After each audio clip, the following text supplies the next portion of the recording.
Money can be defined as anything which is generally acceptable as a means of payment. Before the development of money, barter was used, which is basically the direct exchange of goods and services without the use of any monetary mechanism.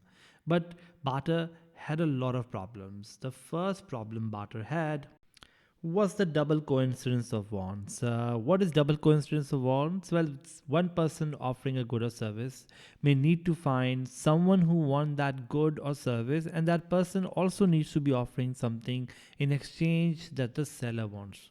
For example, if I am exchanging t-shirts and I am exchanging those t-shirts for example, shoes, then I need to find somebody who can take my t-shirts and give me shoes in return. If I can't find anyone who wants my t-shirts, then I may not be able to get shoes in return. The second problem with barter was that it was often difficult to compare the value of different goods and services. So, for example, if I value my t shirts more than the shoes, and there is a disagreement where the shoe owner might find his shoes to be more valuable, then there is no way that we can, for example, come to an agreement because it is difficult to ascertain the value of goods. Another challenge with barter was that products can be indivisible. For example, in the case of animals, we cannot get 1.5 of, for example, a cow. And this means that the trade may not be possible whenever there is goods that are not divisible. Lastly, the products may be difficult to store while a seller is looking for any appropriate buyer. So, if you have something which is called perishable good, let's say tomatoes, then you might find it very difficult if the trade doesn't happen quickly. With these disadvantages that we just discussed of barter, meant that economies had to find a way to develop money which would avoid all of these direct exchange of goods and simply replace it with what we call monetary transaction. So, what is money? Well, first form of money is, for example, cash. The most obvious form is basically the notes and coins that we have because we use these notes and coins for transactions.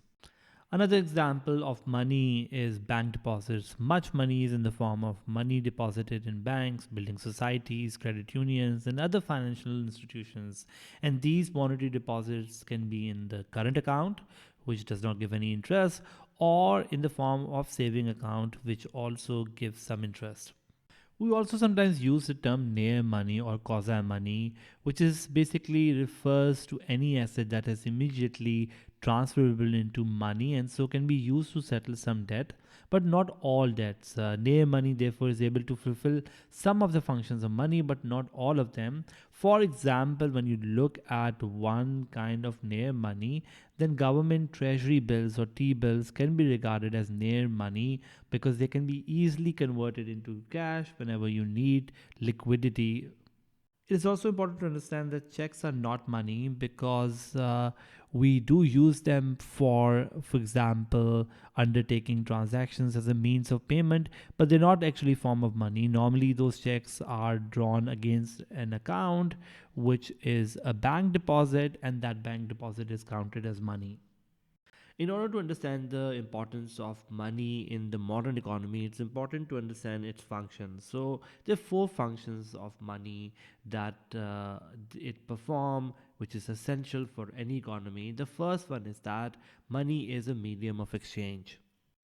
This means money is accepted as a means of payment for goods and services. This is the great advantage of money over barter, that is, it overcomes the problems which are associated with the need to have double coincidence of wants between two people. Now, if I want to, let's say, buy a pair of shoes, all I need to do is take money and buy it, while if I'm selling my t-shirts, I don't need to look for a person who's sort of exchanging t-shirts for shoes. I just need to sell my t-shirts to anyone, get the money, and do the transaction. Secondly, money is also what we call a measure of value or unit of account. This is the idea that money enables the value of different goods and services to be compared. So simply if I say one good is for $1, another good is for $2, then one which is for $2 is more valuable than the one which is for $1. If you remember, it was very difficult for us to give valuation of the different products being traded in a barter system. And with money, this is not a difficulty anymore because we can easily compare the value of different goods and services as expressed in the form of a single unit, which is money.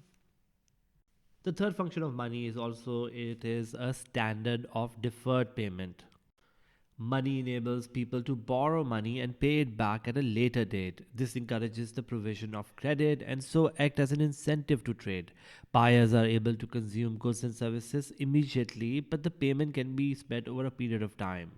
And one good example of this could be, if I want to buy a house, I don't need to pay every single dollar of that house upfront. What I can do is that I can mortgage the house, which means that I pay some money upfront, and then over the 30-year period that I live in that house, I can easily pay installments for the ownership of the house. So, with money, people can easily borrow and lend, and this becomes a major function in a modern economy where people borrow sometimes to invest, and then when they receive the cash flows from that investment, they can pay back any loan. A final function of money is that it's also a store of value or wealth, which means simply we can save in money. Compared to barter system, money does not physically deteriorate. Like for example, if I had an animal or if I had perishable goods, then they will deteriorate. But that's not something which happens with money.